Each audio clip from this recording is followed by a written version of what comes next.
Wise move करेगा। ये देखें, ये अब उल्टा क्लॉक वाइज। तो ये रिवर्स का इसमें फीचर भी आपको मिलेगा। इसी के साथ साथ मेरा फेवरेट हैजर्ड्स का फीचर भी मिलेगा, लाइट हाई लो का ऑप्शन भी मिलेगा, इंडिकेटर्स का ऑप्शन भी मिलेगा, हॉर्न का ऑप्शन भी मिलेगा और राइट हैंड साइड पे यहाँ पे आपको पार्किंग का ऑप्शन भी मिलेगा। इस बटन को जब आप प्रेस करेंगे तो मीटर पे आपको ये पार्किंग नजर आएगा और जब ये जब पी पे होगा तो ये नहीं मूव करेगा। आप देख रहे हैं मैं रेस दे रहा हूं, नहीं कर रहा। ठीक है। और जब पी के बटन को दोबारा प्रेस करेंगे तो अब ये चलना शुरू करेगा। मीटर ही के ऊपर अभी हम एक और चीज आपको दिखाने लगे। आप देखिएगा जैसे ही मैं रेस को छोड़ूंगा और कोई सी भी ब्रेक प्रेस करूंगा तो ये लाइंस ग्रीन हो जाएंगी, ये रिचार्ज करने लग जाएगी और बैटरी भी बार ऊपर की तरफ शिफ्ट होना शुरू हो जाएंगे।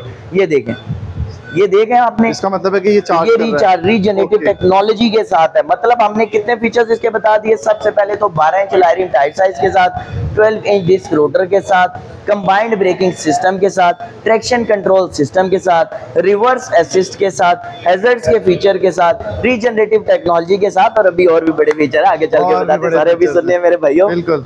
बैक साइड से भी अब आपको मैं बताता हूँ कि इसके अंदर आपको इतनी खूबसूरत लाइट्स मिलेंगी और ग्लोइंग लाइट्स के साथ। ये तो मुझे ऐसे लगता है जैसे वो रिबॉन आया करती थी ना, हाँ जी, तो रिबॉन की बैक साइड पे इसी तरह की राउंड शेप में लाइट्स होती थी। ये मेन